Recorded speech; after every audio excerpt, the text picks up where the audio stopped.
Hi, Laura. Hi, how are you? Nice That's to hear you through a screen. the highlight of my day.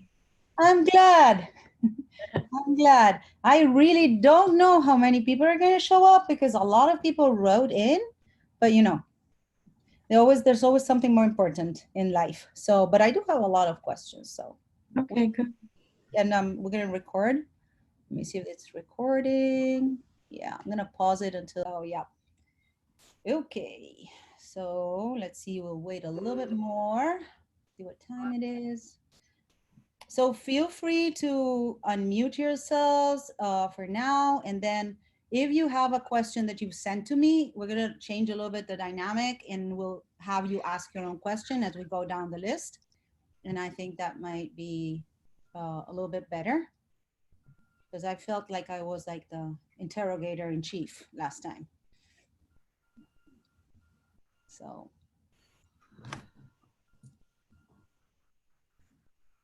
Oh, 7:01. That's definitely not Hispanic time.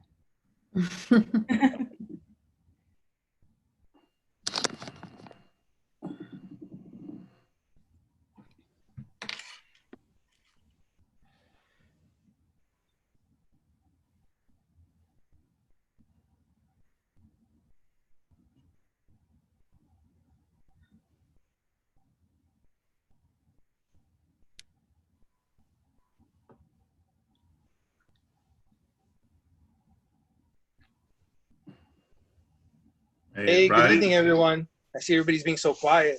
Hi, yeah, we're waiting for the Hispanic time, like 7:05, maybe. Oh, if you're on Miami time, let me see. Yeah, it's you got a few minutes. We can put some music and definitely. You know, there used to be some Danish people living across the street from my house, and they said that Danish time is 10 minutes before the time that you were invited. So I go like, oh, you're lost here. Forget it. This is Miami. It's not gonna happen. That's true. It is. It is. So yeah, we'll wait a bit more, and we'll get started in a little bit.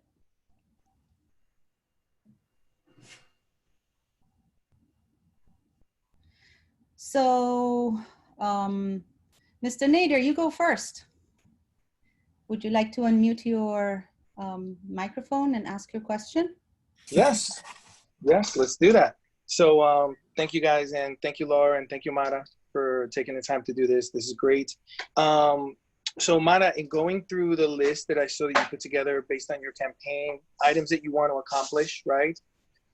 There was one which I wanted to see if you could elaborate and maybe go a little further into it.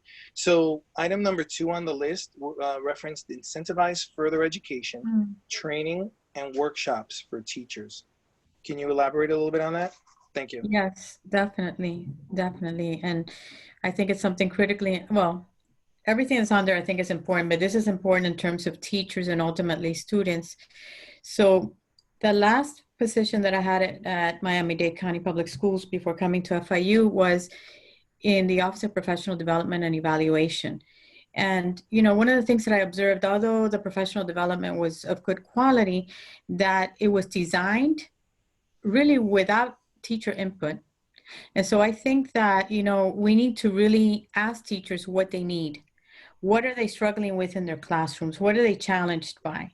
Because if we just decide, this is the latest, movement in education or in classrooms, and this is what we're going to provide our teachers, and we're going to give them a free book, and then they're all going to come.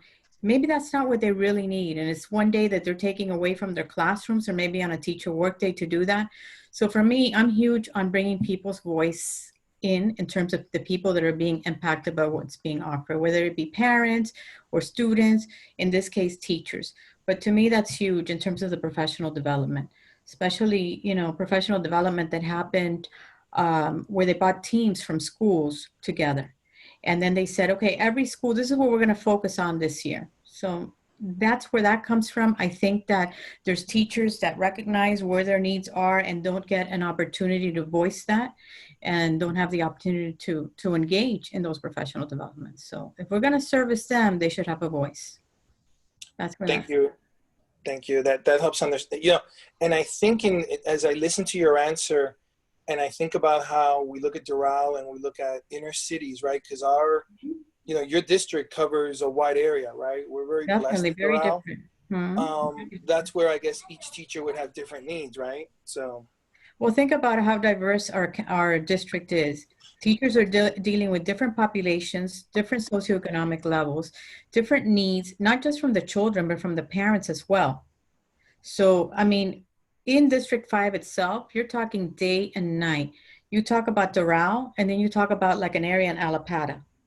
You're talking day and night, big time.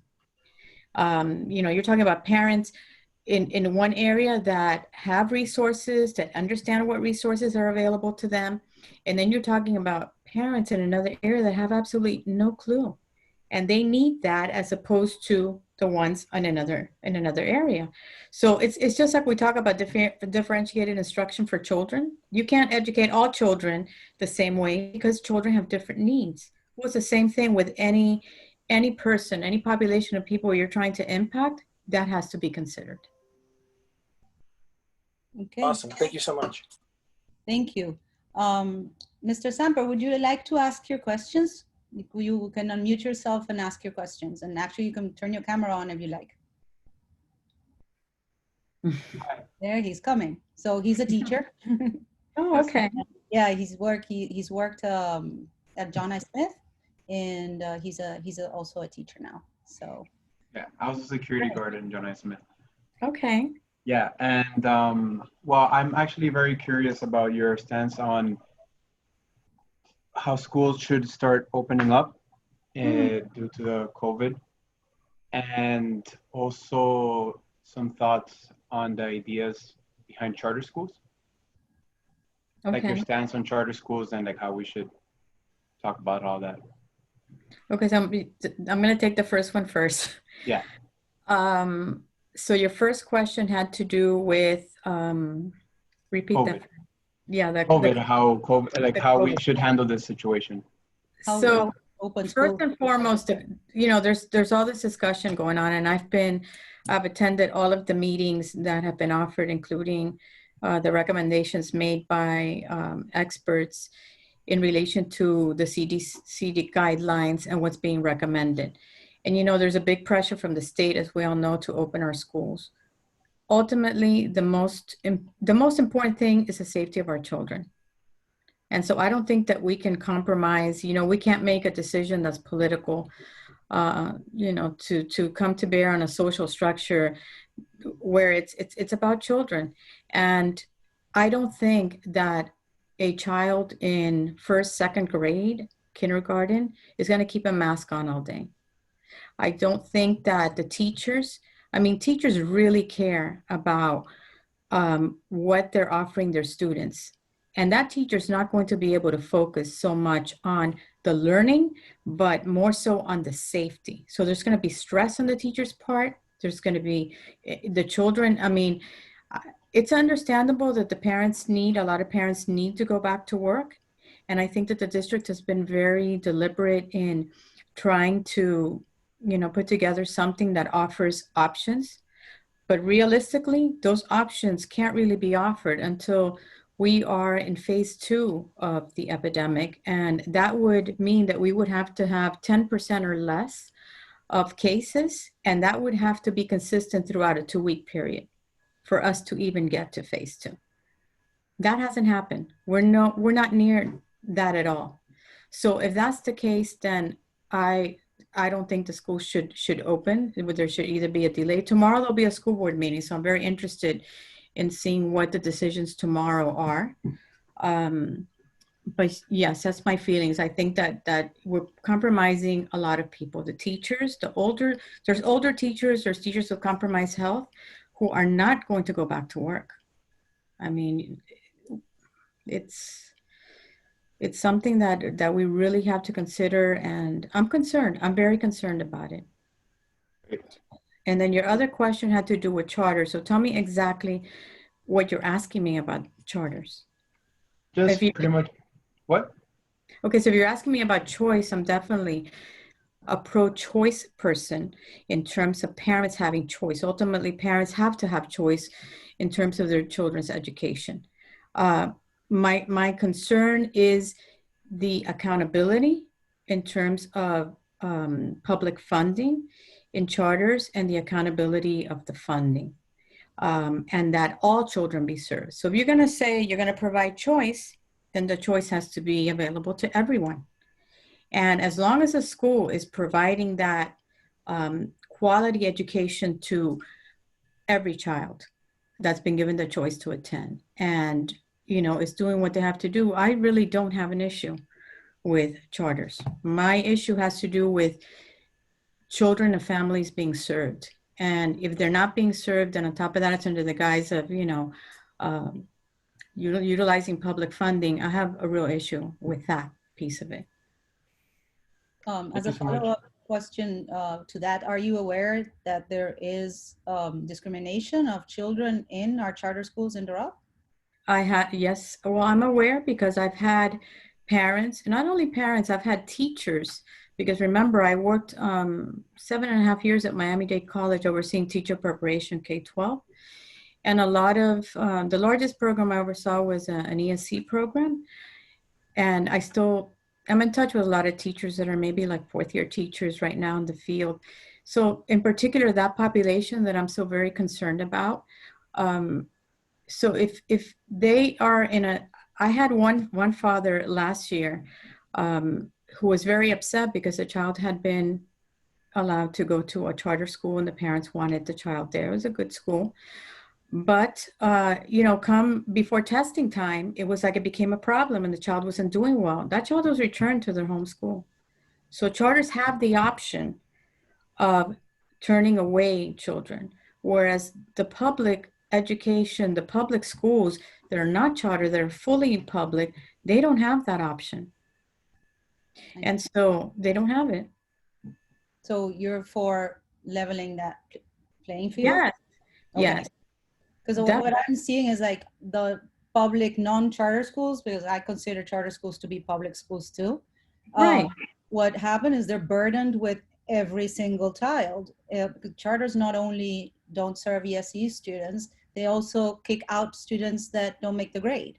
And they also recruit kids for sports, which is absolutely forbidden. So, I have had children that I have prepared for our programs, and the parents have come and said, oh, my child's already in, he's not going to even apply. Because I know somebody who knows somebody, and that's it. So, there's a bunch of things that, I'd never heard that happen in South Miami Middle or Dash or New World. I bet maybe it happens, but I've prepared hundreds and hundreds of kids for magnet schools, and I haven't heard the same problems that I have in programs in charter schools, which is very, very sad. I just think it's unfair to the children and to the parents. That the case that I shared was a parent, and it had to do with a testing situation, the child not being academically doing as well. And I mean, what message are we sending the child ultimately? So. Yeah, and they are working with public funds, as you said. So it's my taxes, your taxes, and everybody else's taxes in this call. So, yeah. So how would you have the accountability happen? How would I have the accountability happen? Yeah. So the accountability, the piece with the accountability is not even a local decision, that is made at the state level. And right now, that is pretty strong in terms of the support for those, for public, private, charter schools.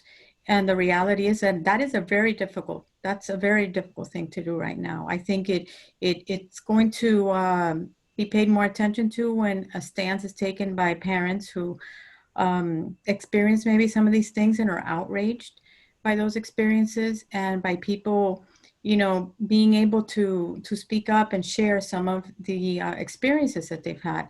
The problem is that sometimes we want to give that answer that everybody's going to say, oh, well, no one's going to argue with you. But I think that in life you have to take a stand, and you have to talk about what at the end of the day you feel okay with yourself being committed to, and saying and serving and all of those other things. It's not just a talk. You can't just talk. And the reality is that as an educator for over 30 years and having dealt with so many children of different, not only socioeconomic levels, but abilities in learning and all kinds of situations.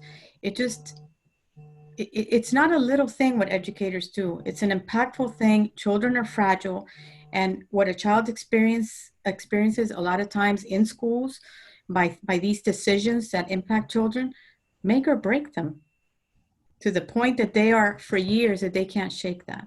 No child deserves that. None. No. Okay, so you believe it's parents that should get organized to work on this? Well, I think we can't just say, hey, parents, do it. No, I think that parents need to not only, it's not that they need to get, there's a lot of organized parents out there. They need to be, have the resources made available to them through knowledge of what those resources are and those options that they have, and become connected, with more and more information. As an educator, I'm someone, for me, that's another big part of my platform. I've worked with a lot of parents in terms of advocating for their children in schools. Why? Because a lot of times parents don't know what's available to them. And to equip parents with that understanding, you're equipping them with a sense of power and a sense of being able to do and know what their options are. So ultimately, you're impacting the child, but you're doing it through a parent who's now feeling much more able, to do something for their child. So would you specifically have programs within the schools to impact those parents, to teach those parents what their possibilities are? Because I've been doing that for years for free. We call it El Consultorio. So, telling parents about their rights and what they can do and how they can come up, talk to the district, talk to the principal, write letters, and have things for the kids that it's their right to have. So Miami, we have like a parent academy or something like that for parents. So, the Miami Dade County Public Schools has a parent academy, and years back, I think the parent academy was much more, it was stronger, and it was stronger at a time where there was some federal funding through different initiatives that were supporting even more of what they did. But the Parent Academy is an initiative of Miami-Dade County Public Schools.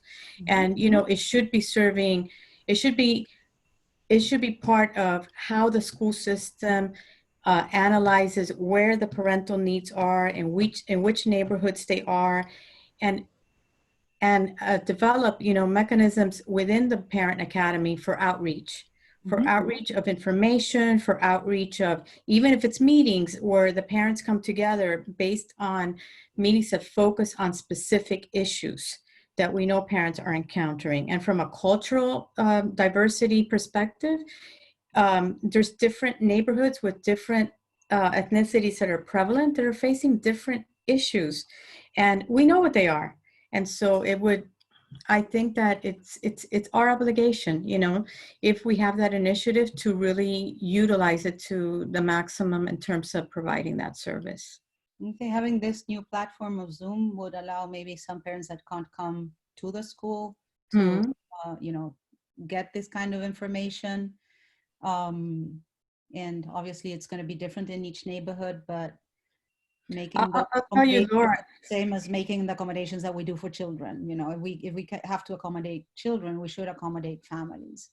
One example that the Parent Academy did way back was going out into communities, into, for example, like museums like in North Miami, or places, centers of cities where parents could congregate and then hold different sessions there, focusing on different issues. Mm-hmm.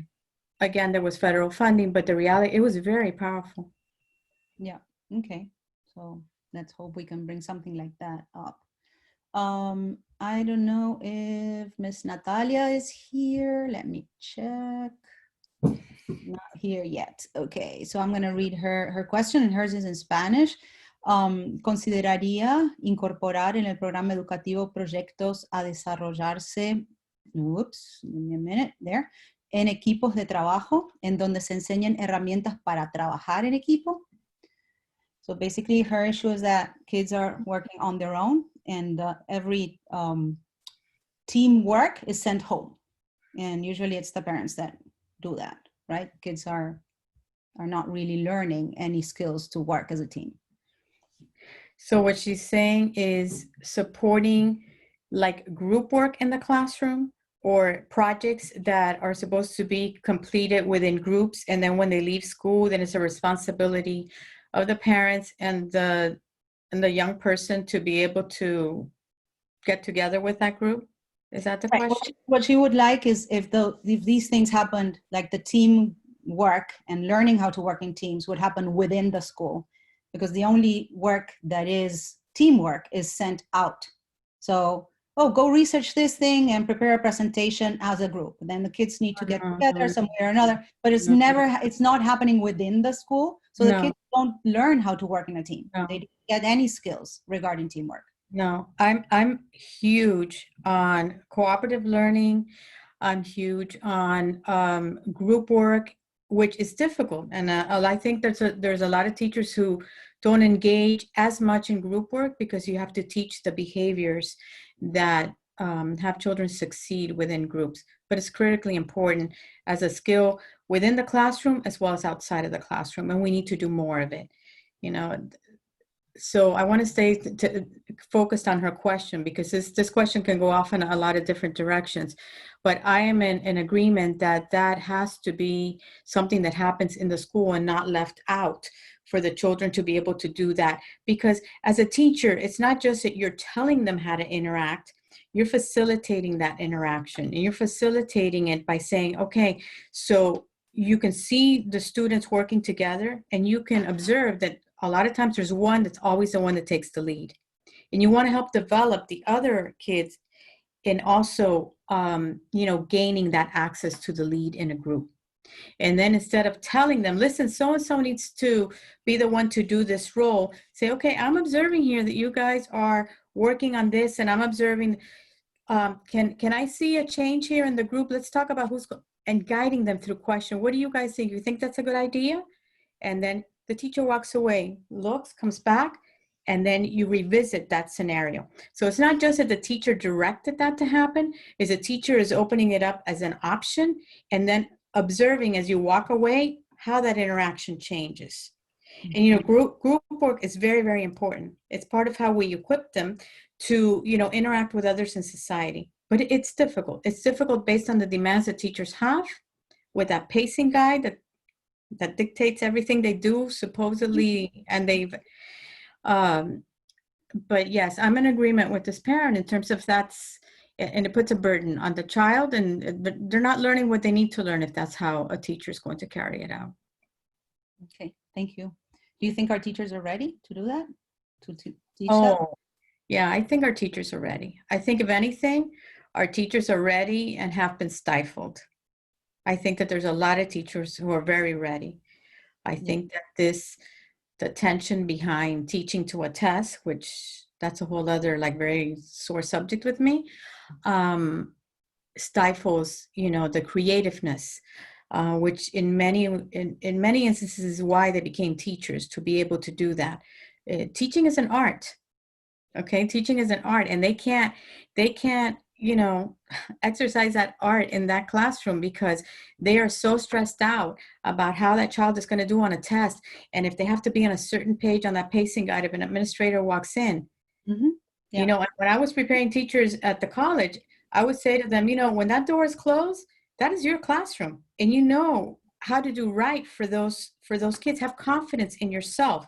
More or less where you need to be content wise. You're not cheating them out of learning something. If half your class isn't there and you continue, then you're doing a disservice. You have to teach it in another way. You have to have them experience it another way. So a teacher who is confident and who has not allowed the system to break them down in that way will be a teacher that does that. And that's another issue, is that I've done a lot of work with the mentoring and induction of new teachers, because we don't even retain them up to the third year. They're gone because of that, because they can't exercise that. So there's many ways to mentor a teacher and support them, and we need to do a better job in Miami-Dade County Public Schools of that as well. Okay, thank you for that answer. Okay, so here's another question. How do you think success in education should be measured? Would you move away from standardized testing and college ready model? What would you do instead and why? So I definitely think we need to get away from the current modality of the test, and that is it. One, we're not really equipping our students for what they're going to need in society to succeed. What you need in society to succeed is not memorizing how to answer a question and get a high score on a test, because that leaves your students void of really developing the ability to think in creative ways, to analyze, to question, to try to solve a problem and know that that problem can be solved in more than one way because they've had the opportunity in school to do that. You also, have kids that graduate high school and they're full of anxiety over that one right way to do something. And if they don't do it that way, there's no other way to do it. And they're not even going to try. So you're stifled. They're even attempting to do other things. Other things in reality could be the key to succeeding in an area that they never even imagined. We're really holding them back by doing that. And really, when you analyze who really benefits from those tests, is the developers of the tests. Mm-hmm. That's who's benefiting from that. It's not our students who graduate all, feeling like they're failures or they didn't have a high enough score and on something, and then they can't go to a certain college, when in reality, that's a whole other thing. Everybody doesn't have to go to a college to be successful. You can have an interest in another area that doesn't require a college, advanced degree that's going to put you in debt for the rest of your life. You have to allow children to develop based on what their interests, their abilities, and their passions are, and be able to nurture those as a teacher. Okay. That's something big to take over, because it's like that college board is pretty strong. Well, I didn't say I was going to take them on, but I can put out there that that's the reality. And I'm not a shy girl that I'm going to say, no, that is the reality. Yeah, you're going to need a lot of allies right there, because It's okay. college board is $1 billion. It's okay. My dog loves me. Okay. You got me for that one. Anyways, I think some of our parents and teachers in this call probably would support that position as well. We see in the studio kids that will not put pencil to paper because they're scared of making a mark that is the wrong mark in art. You know what? You go like, no, go. They're risk averse. And these kids are the ones that I keep telling parents, these are the ones that are sending you to nursing home. So, make them make good decisions, make them take risks, make them try new things, because if not, we're going to stay in the same old system. But thank you for that reply. Let's see. So there are a few questions that came up regarding mental health. So there's a couple. One is regarding recess. So I guess you're aware that most kids don't have recess. Some years ago, when my daughter was in elementary school, 4 moms in Miami Dade College got together and lobbied the school board, and we got 3 20-minute recess in the week. And that was not, that didn't work because there was no accountability. So nobody was checking that the schools were actually giving those 20-minute recess, and they were taken over by some other thing, some other test or some other computer-led practice or whatever it was. So what do you think of that? Do you think we can bring recess back? I think that it's important that we do. I think that from the mental health perspective is one. And the other thing is that even in recess, they're learning. So I don't understand, and they need that. As adults, I will tell you right now that I'm working for the university on a computer screen all day. And if I don't go out and when I go out and walk my dog around the block, I'm like, oh my gosh, I got out. And it's like, now I can come back and I can think differently. I'm refreshed. Well, children are no different. And so they're immersed in something that's happening in the classroom, and you can extend some of that as they're outside as well. It's a more relaxed environment. You can also engage them in conversation about things. I did a lot of science. That was my passion. And with them, even when I would take them outside, we would be collecting things for what we were doing in science and bringing them back in. And that was served for our reading and writing. And so learning doesn't stop because they go outside. Mentally and physically, they need that break. And it's just not normal for I don't think it's normal for us as adults to be sitting all day in front of, like a screen, let alone a child in school. So definitely. Okay. Yeah, there are a lot of studies that says that learning gets better, increases, is better learning when kids have recess. Of course. Children that don't have recess. So thank you for that.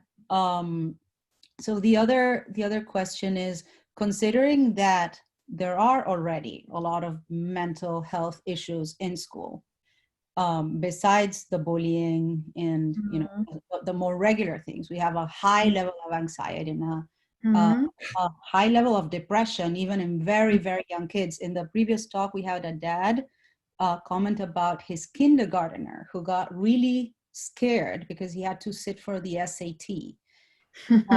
Yeah, and he was not eating, he was not sleeping.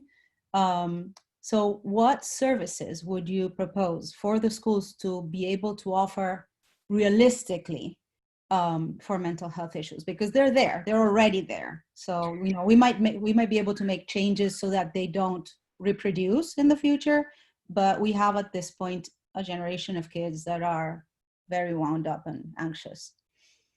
Right, and it's what I was mentioning before about the anxiety. And so if your question is about the test anxiety, and other anxieties as well, but the test anxiety is very prevalent, but I think it starts in the classroom. Yes, we have mental health professionals and certainly we need to have more in the schools, not just counselors that are removed to do other little tasks. I mean, real like mental health, but it starts in the classroom. And I'll tell you, it starts in the classroom because the teachers set that tone for how students view that test. And then the parents do too, because the parents a lot of times know that there's a lot depending on the test score and don't help the situation by, really telling the child, and that's not their intention. I don't think it's any parent's intention. When I was in the classroom, I did a lot of communicating with parents about what I was doing with the students in terms of preparing them not to view the test that way. So I would always say to my students, oh my gosh, we are going to have the opportunity to show everyone that we are the smartest and the best. And look at all the stuff we do every day. It's so much fun and we know this. And now when we take a test, it's just going to be the same thing we're doing. Aren't you guys excited about it? And it would be like, now, at times kids will come the next day and say, oh, my mom told me that if I don't pass, and I will call the parent up, listen, this is what I'm doing with them. Do you want them to be anxious or do you want them to? And then the parents say, I wasn't looking at it that way. It's like we want the best teachers and parents for children, but the way we interact with them communicates that to them. And so we have to be very, very careful. They are picking up on all of our cues, whether they're verbal or not. And so how they see us in terms of how we look at that, if we're anxious as teachers because we think that we're like, it transcends to them. So it starts with the teachers as well. Okay. That's going to be a big one too. No, but you know what? I think that teachers need to be allowed that sort of like ease up. Yeah, but if the teachers aren't realistic, is that going to happen?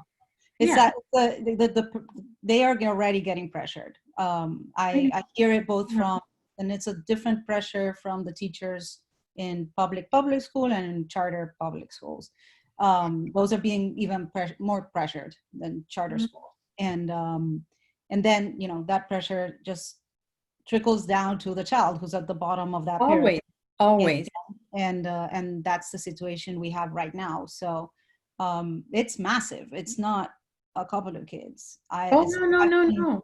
I've been in Doral since 2001, and the amount of children, I can look at the work that children used to do and the work that they're doing now. Right now, they just want to copy. they're like not wanting to create. So No, you I know. it's really hard, really hard to get them to create because they're scared. My idea is not the idea. The idea is somebody else's idea that I have to say. It's somebody's Um, a specific phrase or something else. I have a question or a statement. Okay, Marisa. So, I mean, yeah, I think schools need a little bit more emphasis on mental health, because not only are the teachers, like, we can't put it all on the teachers, because we also need to like think about like what are causing school shootings, what are causing suicides in students. Like, we can't just like expect that a teacher with like a happy-go-lucky attitude is going to fix all the stressors of going to university and like doing well in school. Like, there's so much more. Like, I agree. they don't have recess. Like, like, we need more emphasis on like emotional intelligence and like Definitely. on emotional metacognitivity. intelligence. Yeah. But that's a good point that you bring, and I don't mean to make I don't mean to emphasize that it's all on the teachers. I just think that the teachers are in the front line to model some of those things. Although I don't blame them, because a lot of times they're in situations in specific schools with specific administration that it is very difficult. But whatever a teacher can do, I think the teachers do it and want to. But it's a start, and a teacher is that person between the children and the parents. So to me, teachers are like major superheroes, because they got it. They are impacting it from all ends, and so it's a big weight on them, and the expectations shouldn't all be on them. That's why I'm such a huge supporter of what teachers do. And I love, working with them, because they need people to say, you know what, we know you got this. We know what you're going through. That's why when I started this session talking about the professional development, sometimes they sit in things that are not what they need. I want them to have that voice. I want them to say, I can't be the one that does it all. I'm in the middle. I'm not the one that has the answer, and be respected for saying that. And that's like, is it realistic right now? Do they feel like they can do that right now? I would venture to say most of them cannot. But I'm hoping that those that close their door and do understand they're doing the right thing, to say, hey guys, we got this. And be able to communicate that energy of positiveness to their students to the most that they can. I'm not saying that they are the answer to everything. I mean, we don't retain them because we don't pay them. We don't, we pressure them. I get it. I really get the plight of teachers. So What can the school board do to support the teachers? So the school board, to me, someone on the school board can do a lot in terms of questioning everything that's being presented that does impact that role of the teacher.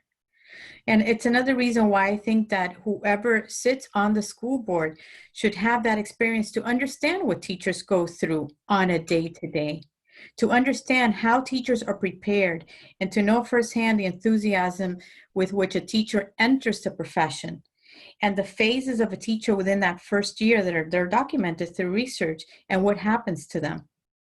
And from that understanding, be able to pose those questions about why certain things are, being emphasized, and why teachers are not afforded certain opportunities when they prepare like every other profession to exercise that profession and do what they're supposed to do. And then they're just held back like this, like in shackles, like they can't.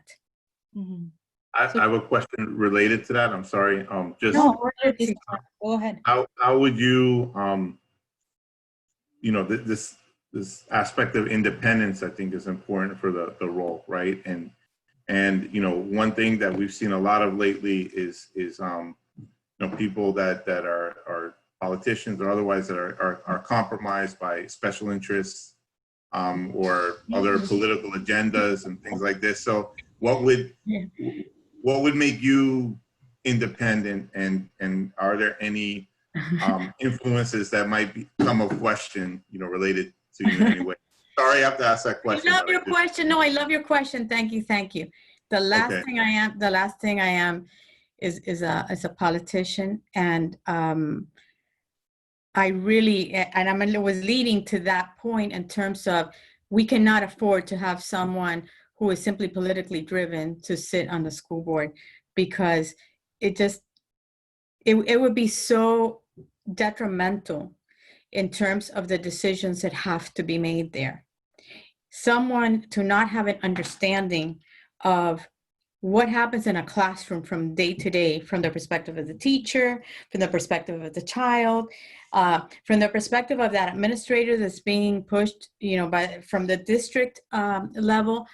I've had that experience at all of those levels, from the classroom to training teachers, to doing presentations and professional development for administrators, from all different angles.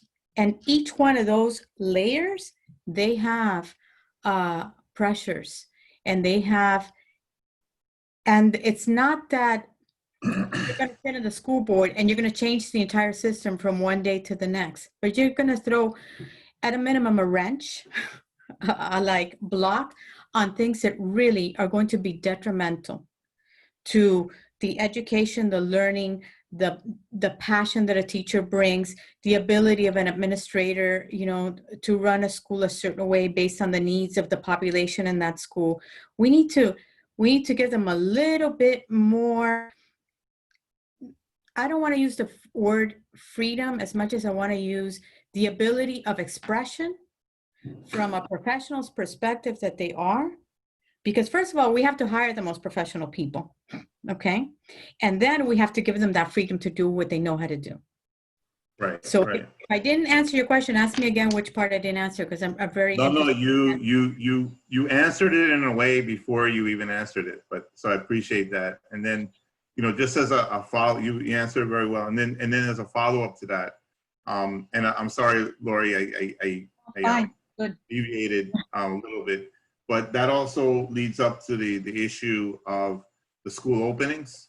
There's a lot of political pressure to open schools. You know, and I would even say in a way, you know, there's even some degree of political harassment in a way, you know, threatening people's careers and I guess cajoling people to act in the will of you know, the man at the top, let's say. And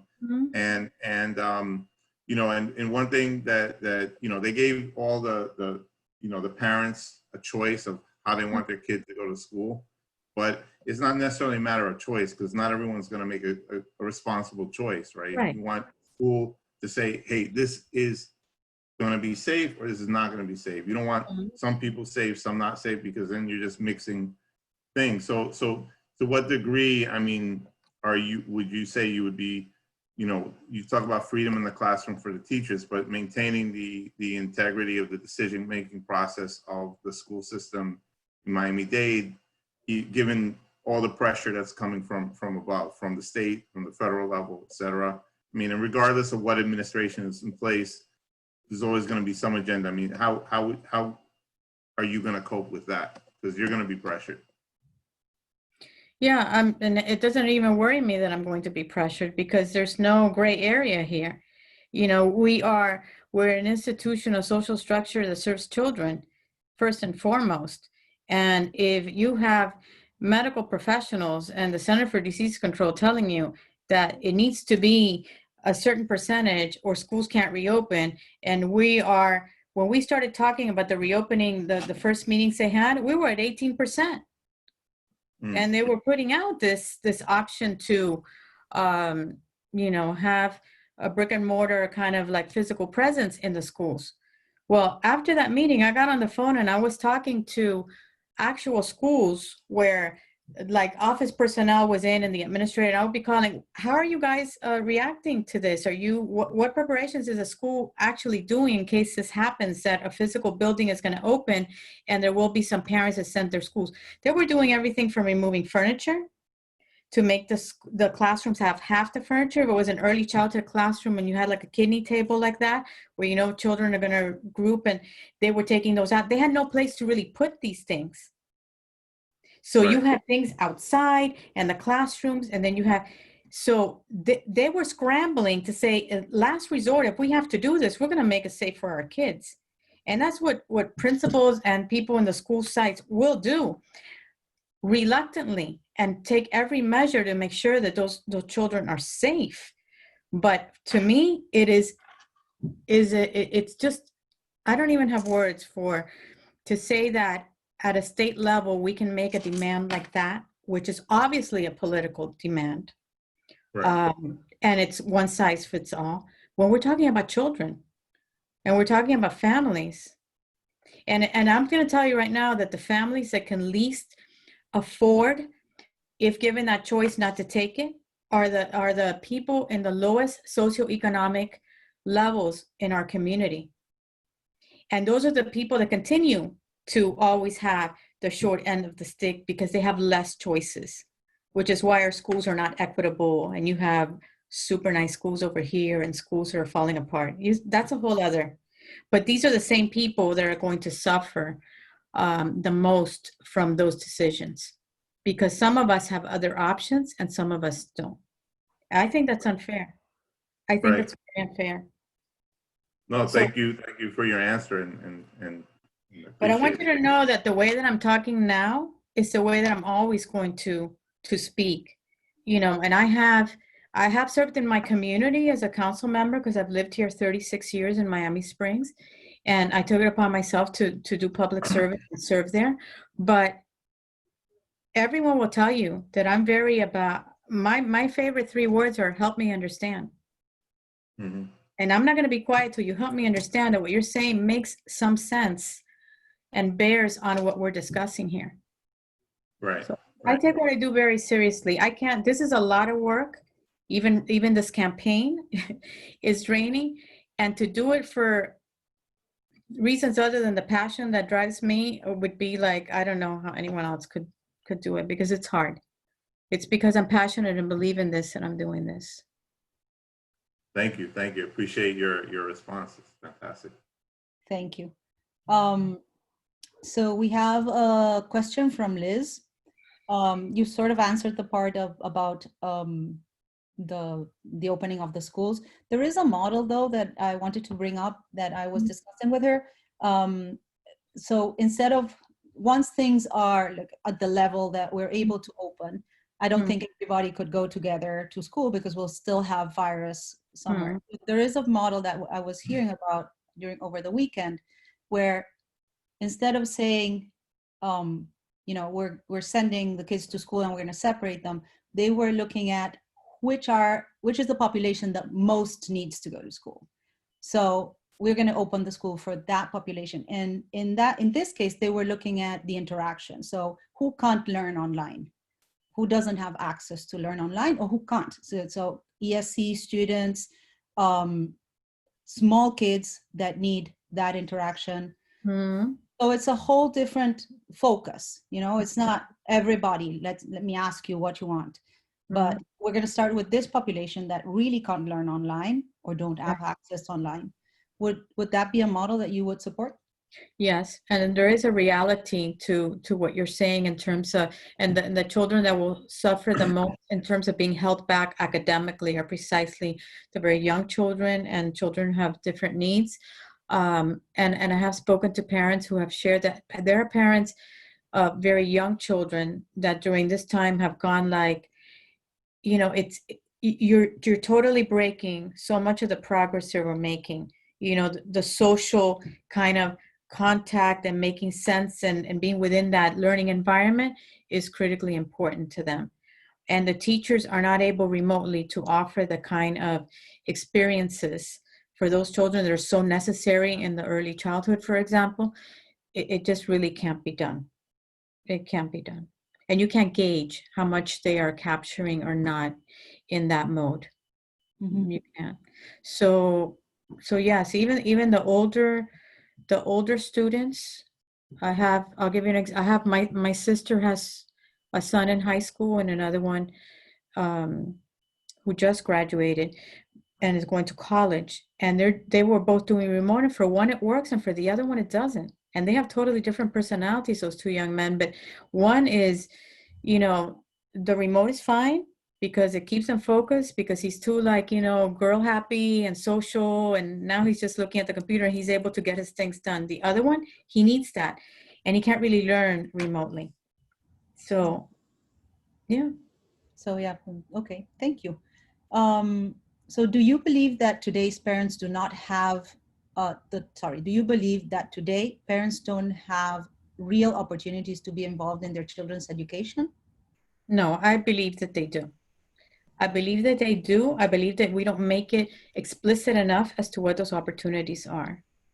And I do think that some parents are positioned with more time and resources to be more involved.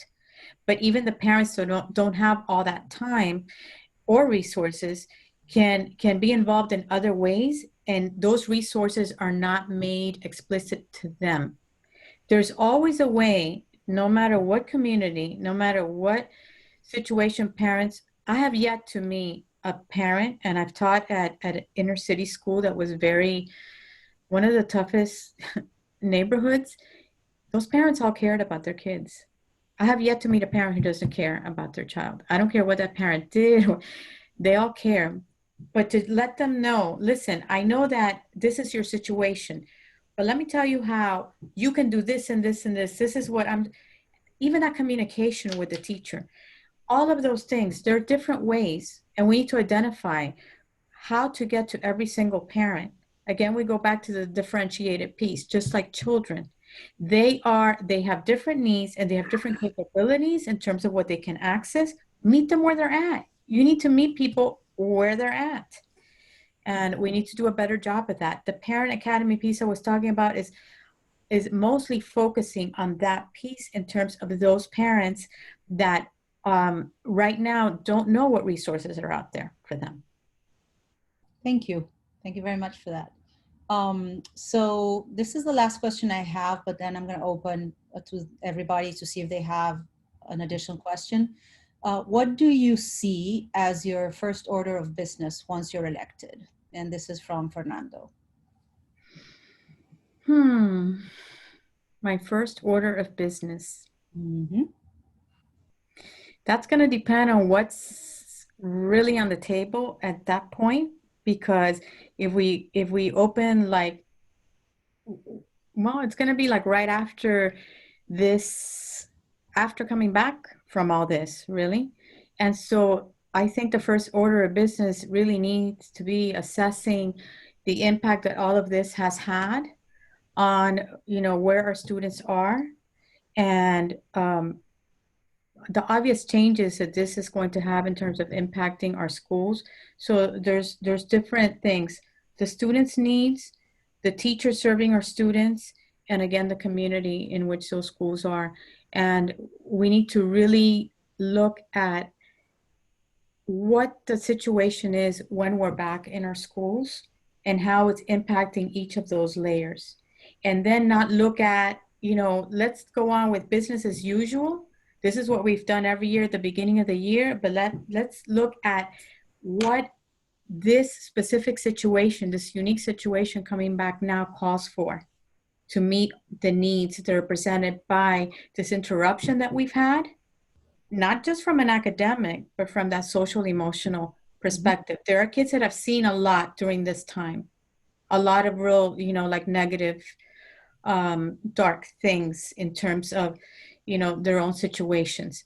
And we can't do anything with them until we assess what those needs are and make sure that we bring them up to a place where they can even, you know, focus and pay attention and feel that they're okay and they're in a safe place and all of these other things. That to me would be the first order of business, to really look at what's there and then determine what needs to be done based on that assessment. Okay. Okay, thank you. Thank you, if I may. Yes, sorry. absolutely. Who is this? Can you unmute yourself or appear? Who's speaking? I did. This is Fernando. Thank you for taking that question hi. of mine. Okay. Hi. I've been on the small women-owned small business and veteran-owned businesses committee for District 5 under Ms. Castillo, and as an alternate on the ABC. as well as working with kids and scouting and things of that nature. My wife is a teacher. Nice. So I've got a whole bunch of different angles on that. So it was sort of a loaded question there to see where it is that you're looking. But of course, it's hard to say now with everything going on. But as things roll back into the norm, I can't stand the whole new normal word, but Yeah. the teachers being now in a different role, and as things change, it might even seem to be that we have some more reliance on the video technologies and things like that. In consideration of all the aspects of that, do you see any legality issues with continued online, I guess, broadcasting of live, streaming teachers in a classroom? So you're talking about when we go back into the schools and having that Yes. continue to happen? I definitely do see that would be problematic, and not surprised that there would be some legal aspects that would be, because that's not the format of what we are. First of all, that's not the format of how people really learn most effectively. I think that there's some people that are better adept at that type of, but then again, there's others, and there's things you just can't teach that way. There's experiences that need to be had, that need to be tactile, and you need to be sensory. You can't have them that way. I've never been a big proponent of fully online things, or even making it worse where it's asynchronous, where it's not even happening in the same time, and all of those kind of things. It's like we're cheating them out of really an education.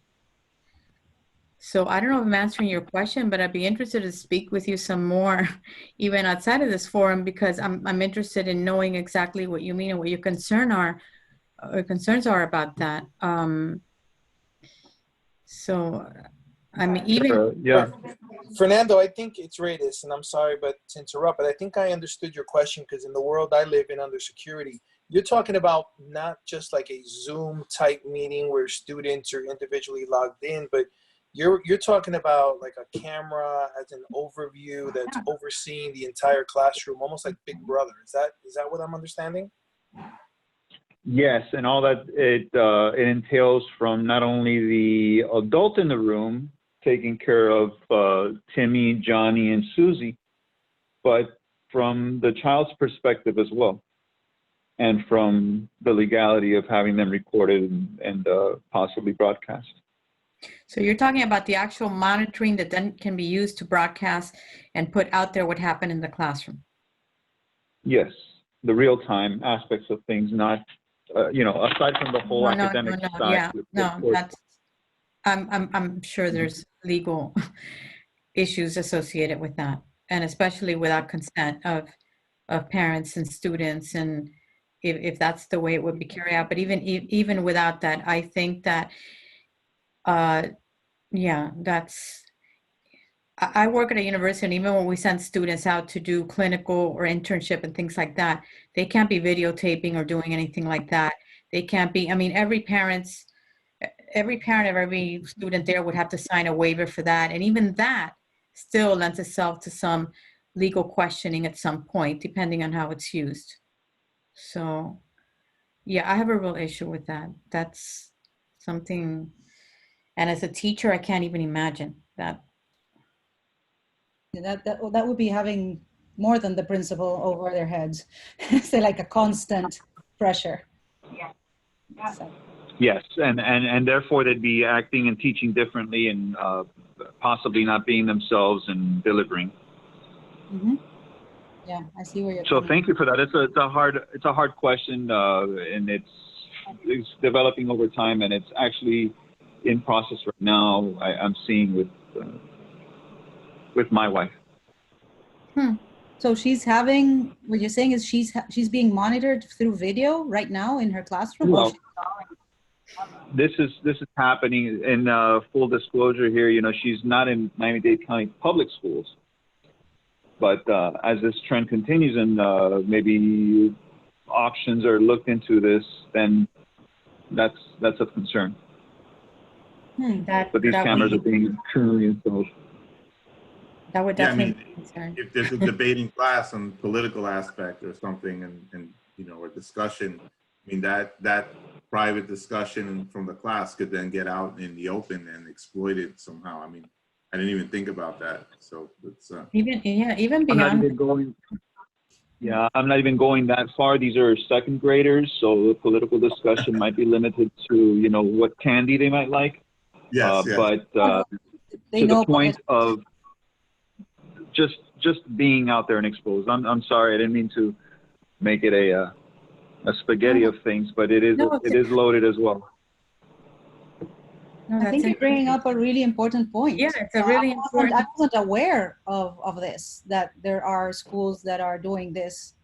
Are they related to the public schools, the schools that you're mentioning? No, as I said, my wife's experience is in a Catholic private school, but as I'm seeing options explored, discussed in different forums, I'm just, you know, concerned also that might just bleed into the mainstream idea and might be something to consider.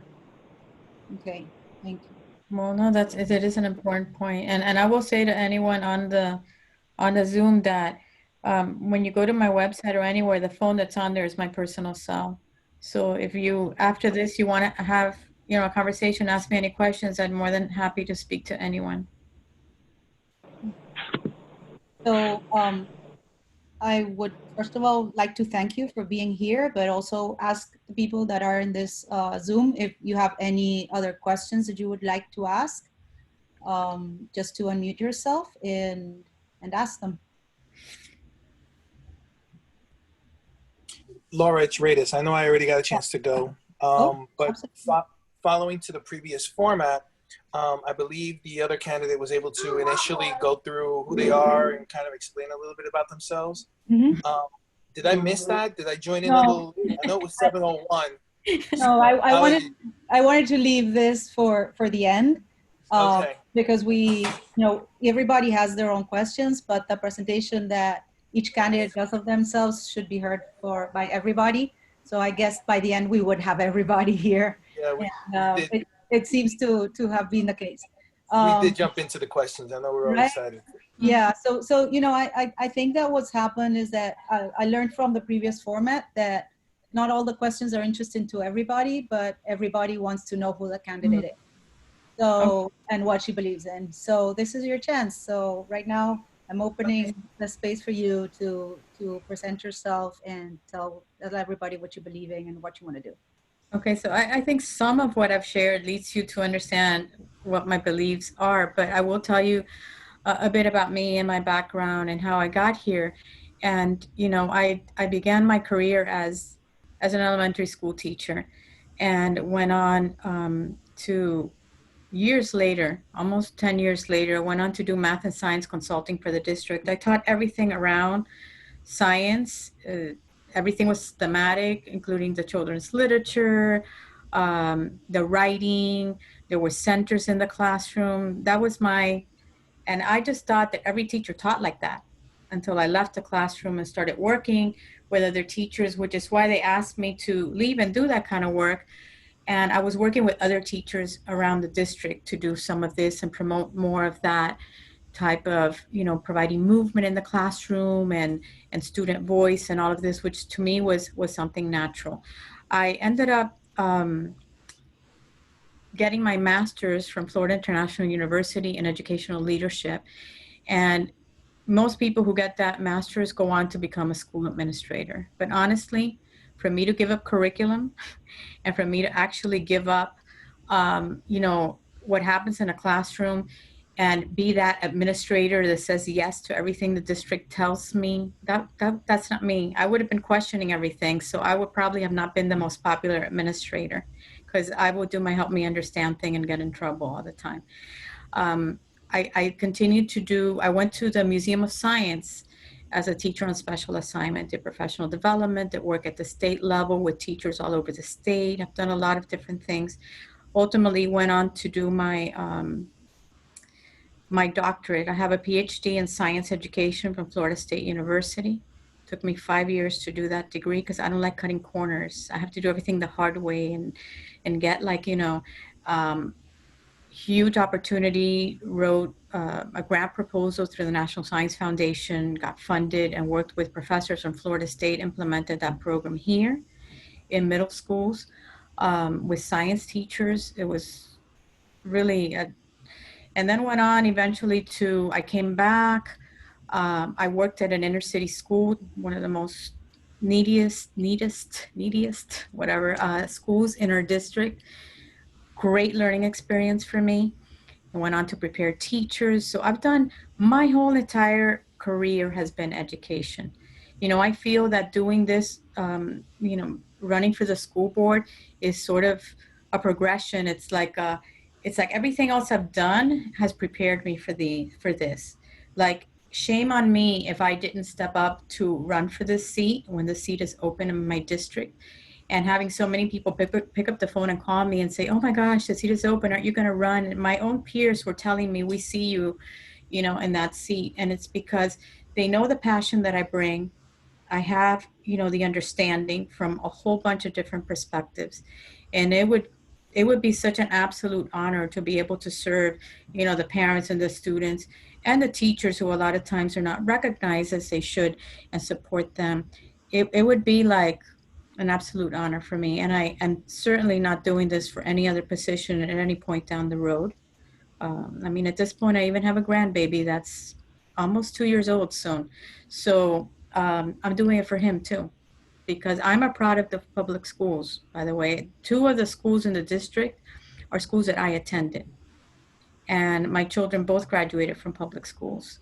So I believe in the system. I know the system can serve as an equalizer in society for so many. It's the key out of poverty for a lot of people, as it should be. And it's being threatened right now, very much so.